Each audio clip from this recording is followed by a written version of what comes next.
RBI ने India का much awaited project यानी सीबीडीसी से related which is central bank digital currency recently launch कर दिया है।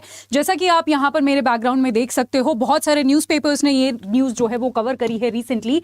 As you can see here, Indian Express का ये कटिंग है और ये आज का ही न्यूज है जो मैं आपको यहां पर शो कर रही हूं। This is Indian express of December 1, 2022 की इंडिया का डिजिटल रुपी पायलट प्रोजेक्ट जो है वो लॉन्च हो चुका है। इसके बारे में हम सब कुछ जानेंगे। उससे पहले आप ये सारे न्यूज़पेपर कटिंग्स देख सकते हो जो सबके सब सीबीडीसी यानी सेंट्रल बैंक डिजिटल करेंसी के बारे में बात कर रहे हैं। इसका जो शुरुआत हुई ये मैं आपको बता दूं, वो बजट 2022 से हुई थी, जहां पर हमारी honourable finance minister Nirmala Sitharaman ji ने इसके बारे में बोला था कि ये हम लॉन्च करने वाले हैं, जो अभी रिसेंटली एग्जीक्यूट हुआ। इससे पहले भी नवंबर में इसी से रिलेटेड एक न्यूज थी विच वाज व्हाट कि सेंट्रल बैंक ने जो है होलसेल सीबीडीसी शुरू किया है एक पायलट प्रोजेक्ट की तरह, राइट। और अभी जो रिसेंटली है, होलसेल का मतलब है कि कुछ चुनिंदा बैंक ही इसको यूज कर सकते थे। ये नवंबर का न्यूज है जैसा कि आप देख सकते हो, और उसके बाद अभी December 1 से ये हमारा रिटेल के लिए भी शुरू हो गया है। अभी हालांकि ये एक पायलट प्रोजेक्ट है, यानी कुछ चुनिंदा बैंक या फिर आप बोल सकते हो कुछ चुनिंदा जगहों पर देयर आर 4 सिटीज जिसको बेसिकली सेलेक्ट किया गया है, which is new Delhi, Mumbai, Bangalore और भुवनेश्वर, जिस पर इस पर्टिकुलर प्रोजेक्ट को टेस्ट किया जाएगा और आगे देखा जाएगा कि किस तरीके से ये आगे काम करता है। आज के पूरे लेक्चर में हम क्या क्या चीजें देखने वाले हैं आप यहां पर देख सकते हैं। सबसे पहले हम समझेंगे कि ये एग्जैक्टली न्यूज में क्या था, which is pretty much we have already seen कि ये न्यूज में क्यों है। उसके बाद हम समझेंगे सबसे इंपॉर्टेंट सवाल कि ये CBDC central bank digital currency actually है क्या, इसका मतलब क्या है। उसके बाद हम देखेंगे कि ये यूपीआई जो हम आम तौर पर रोज यूज करते हैं अपनी लाइफ में, यूपीआई, एनईएफटी और आरटीजीएस से कैसे अलग है। साथ ही साथ हम ये भी जानेंगे कि ये क्रिप्टो करेंसी है क्या, या फिर ये क्रिप्टो करेंसी से कैसे डिफरेंट है। अगर ये डिफर करती है तो ये क्रिप्टो करेंसी को इससे रिलेट करके हम समझने की कोशिश करेंगे। उसके बाद हम देखेंगे इसकी जरूरत ही हमें क्यों पड़ी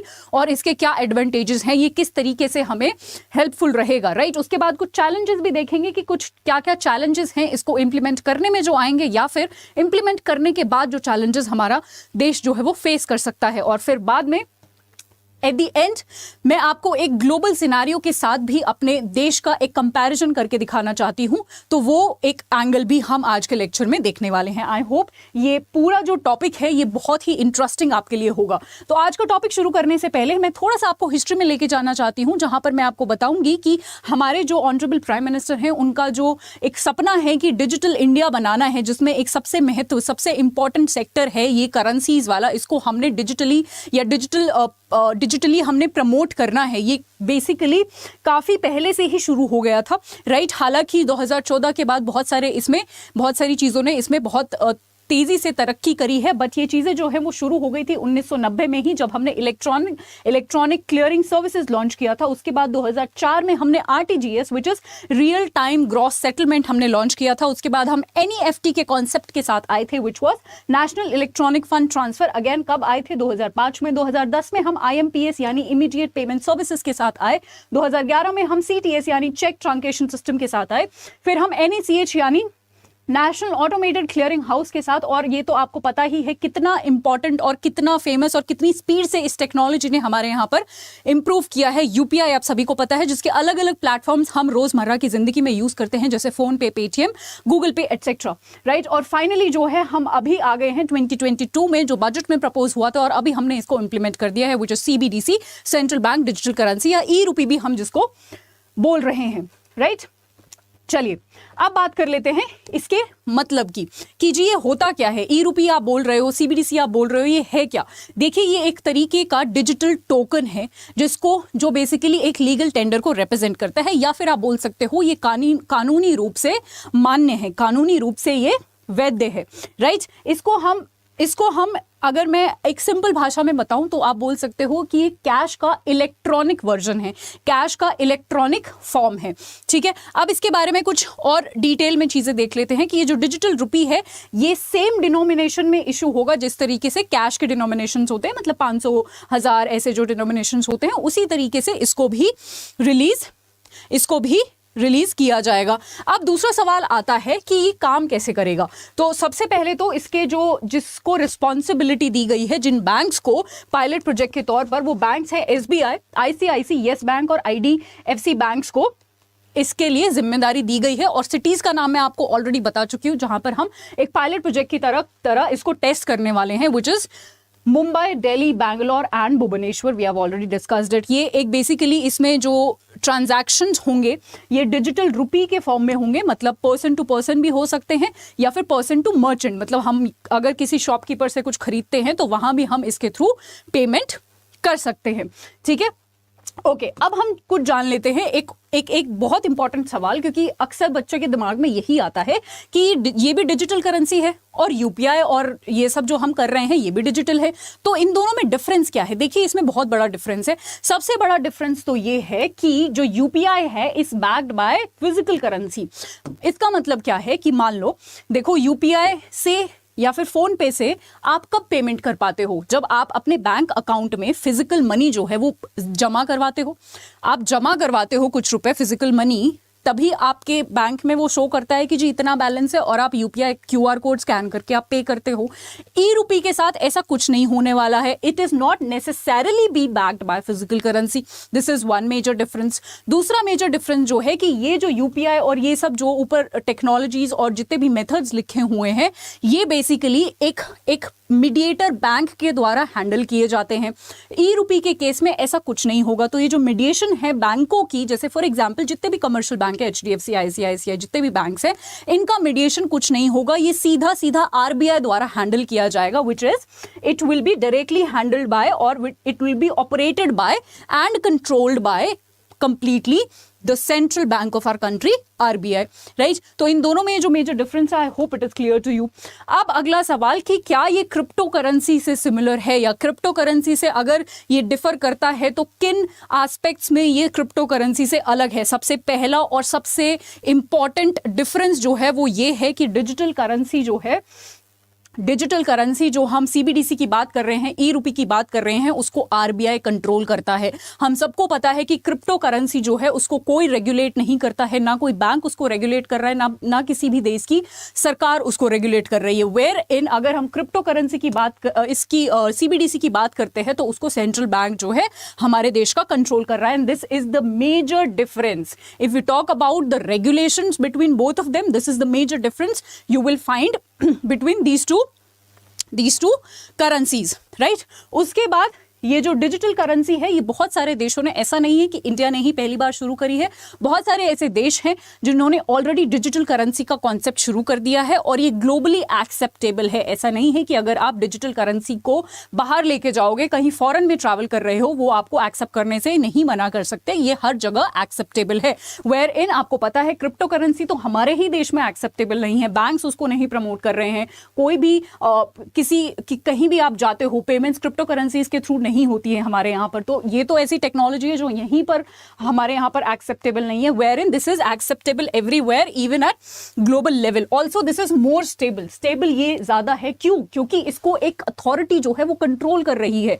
अगर आप सभी को पता है क्रिप्टो करेंसी में कोई कंट्रोल नहीं करता है, उसके प्राइसेस एकदम शूट अप कर जाते हैं, गिर भी जाते हैं। मैंने ऑलरेडी आपको एक क्रिप्टो करेंसी एक्सचेंज किस तरीके से क्रैश हुआ, किस तरीके से वो एकदम जमीन पे गिरा, उसकी स्टोरी पहले ही कुछ दिनों पहले मैंने आपको वो स्टोरी जो है वो शेयर करी थी। क्यों ऐसा होता है, क्यों ये इतनी वॉलेटाइल है? ये वॉलेटाइल इसलिए है because there is no control, there is no controlling authority. कोई सेंट्रल अथॉरिटी नहीं है जो पूरी चीजों को कंट्रोल कर रहा है। ये पूरा खुला है, जिसका जो मन है वहां पर चीजें हो रही हैं।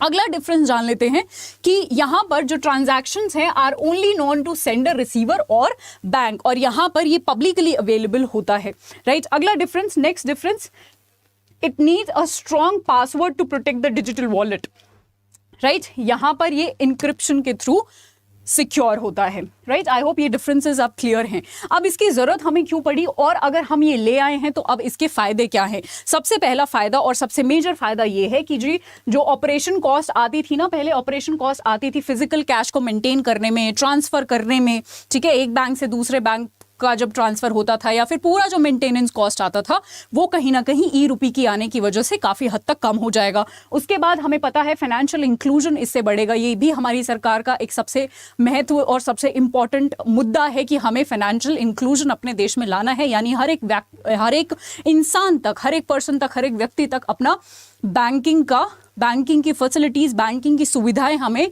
पहुंचानी है। उसके बाद ब्रिंगिंग रेजिलियंस, मतलब अगर किसी भी तरीके का हमारी इकोनॉमी में कोई भी सेटबैक आ जाता है तो वहां भी कहीं ना कहीं रिकवरी में ये ई मनी जो है वो हेल्प करने वाला है। उसके बाद डेफिनेटली अगर हम कुछ ऐसे नए तरीके लेके आते हैं तो वो इनोवेशंस में भी हेल्प हमारी यहाँ पर करने वाले हैं। और सबसे मेजर और सबसे इंपॉर्टेंट वाला, आप सभी को पता है जब क्रिप्टो करेंसी आया था, या फिर आप बोल सकते हो क्रिप्टो करेंसी में बहुत सारी चीज़ें हैं।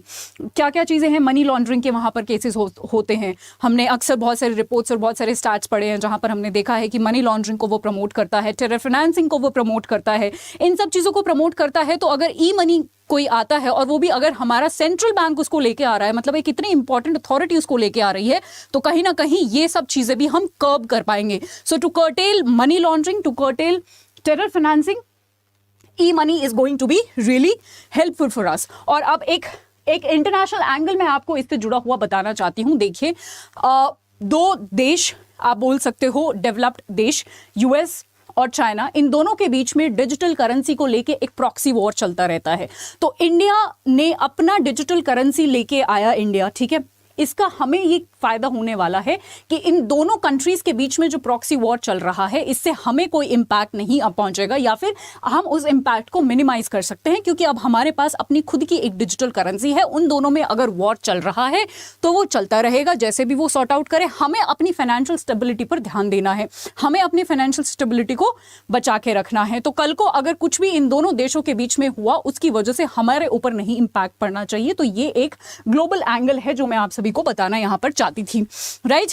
और इस एक और चीज है जो अगेन बहुत इंपॉर्टेंट है, इससे हमारा डॉलर पर डिपेंडेंस भी जो है कम हो जाएगा। आप सभी को पता होगा कि इंटरनेशनल वर्ल्ड में there are no permanent friends, there are no permanent enemies, there are only and only permanent interest. तो कल को अगर मान लो चाइना सुपर पावर बन जाता है, उनकी करेंसी बहुत ज्यादा स्ट्रांग हो जाती है, तो हमें भी कहीं ना कहीं, हमें भी वो बेसिकली हमारे लिए वो बहुत ज़्यादा अच्छी बात नहीं होगी। तो किसी भी फॉरेन करेंसी पर हमें डिपेंडेंट नहीं रहना चाहिए, चाहे वो डॉलर है, चाहे वो अगर चाइना बन जाती है उनका करेंसी हो जाता है, या कोई भी देश फॉर दैट मैटर। हमें बेसिकली अपनी स्टेबिलिटी पर ज़्यादा ध्यान देना चाहिए, ना कि अपनी डिपेंडेंसी दूसरों के ऊपर रखनी चाहिए। और ये उसी लाइन में एक बहुत बड़ा कदम है कि हमने अपनी खुद की एक डिजिटल करेंसी लॉन्च कर चुके हैं हम, और उसको हम टेस्ट भी कर रहे हैं एक पायलट प्रोजेक्ट की तरह, राइट। अब देख लेते हैं कुछ चैलेंजेस। देखिए, जब भी हम इंटरनेट की बात करते हैं, कुछ डिजिटाइजेशन की बात करते हैं, तो हमारे दिमाग में जो सबसे बड़ा चैलेंज है, या फिर हमारे उस टेक्नोलॉजी को जब हम पूरा करने की कोशिश करते हैं, जो सबसे बड़ा चैलेंज आता है, दैट इज प्रिवेसी या फिर डेटा ब्रीच के इश्यूज बहुत सारे आएंगे, आते हैं, आए भी ऑलरेडी हैं। जब हमने बहुत सारी दूसरी टेक्नोलॉजीज को इम्प्लीमेंट करने की कोशिश करी है, the same will be with CBDC जब हम इसको इम्प्लीमेंट करेंगे, राइट। तो इन सब चीजों से हमें डेफिनेटली डील करना है। ऑल्सो हमें एक आर्किटेक्चर की जरूरत है, एक रेगुलेटरी आर्किटेक्चर की जरूरत है, क्योंकि हम नई चीजें ला रहे हैं, तो नई चीजों में नए प्रॉब्लम्स भी आएंगे। तो उन सबको कॉम्बैट करने के लिए we need to come up with some regulatory architectural kind of solutions, right. अब मैं बात कर लेती हूं जो मैंने आपको बताया था शुरू में, okay. So this is also, ये जो मैं येलो में मार्क कर रही हूं, these are the countries, ये जो मैं येलो में मार्क कर रही हूं, these are the countries। मैं एक ग्लोबल सिनारियो आपको दिखा देती हूं। तो येलो में जो मैंने मार्क करा है, ये वो कंट्रीज हैं जिन्होंने पायलट प्रोजेक्ट की तरह इसको लॉन्च कर दिया है। इसमें हमारा देश आता है, चाइना आता है, ठीक है जी। और यहाँ पर आप देख सकते हो अमेरिका, यहाँ पर आप देख सकते हो कनाडा, और ये सब पास आते हैं, राइट। अगर आप ग्रीन में ये वाला देखो, जस्ट अ सेकेंड, या अगर हम ग्रीन की बात करें, मतलब इस एरिया की, विच इज यूनाइटेड स्टेट्स, ठीक है। साउथ अमेरिका में भी कुछ रीजन है, अफ्रीका में भी कुछ रीजन है। तो ये वाले जो हैं, इनकी रिसर्च चल रही है, हालांकि बहुत स्पीड में चल रही है, और आई एम श्योर ये भी अपना, इनफैक्ट यूएस ने तो शायद कर भी दिया है। तो ये एक ग्लोबल सिनेरियो मैं आपको दिखाना चाहती थी कि ऐसा नहीं है कि ये सिर्फ हमारे ही यहाँ पर हुआ है, ग्लोबली भी इसका जो है काफी ज्यादा लोग इसको इंप्लीमेंट करने की, इसको लॉन्च करने का ऑलरेडी प्लान कर रहे हैं। तो हमारे लिए भी ये बहुत जरूरी हो जाता है कि हम भी अपनी एक फाइनेंशियल स्टेबिलिटी को मेंटेन करने के लिए, या फिर अपनी एक ग्लोबल प्रेजेंस बढ़ाने के लिए, अगर सारी जगह ऐसा हो रहा है, तो हम भी अपना एक digital currency which is backed by a central authority and which is yes it is already backed by a central authority RBI, तो उससे बेहतर तो वैसे भी कुछ नहीं हो सकता। अगर इससे रिलेटेड एक बहुत न्यूज में एक देश भी रहा था, एल सेल्वाडोर, अगर आपको पता हो, एल सेल्वाडोर एक South American central American country है, जैसा कि आप यहां पर देख सकते हो। El Salvador became the first country, world's first country rather, to make bitcoin an official currency. तो ये एक 2021 की एक न्यूज है, but it is still important, क्योंकि ये सबसे पहला देश बना था जिसने किसी क्रिप्टो को अलाउ किया था या फिर ऑफिशियल करेंसी अपनी बनाई थी, तो इसलिए काफी न्यूज में रहा था, अभी भी ये इंपॉर्टेंट है।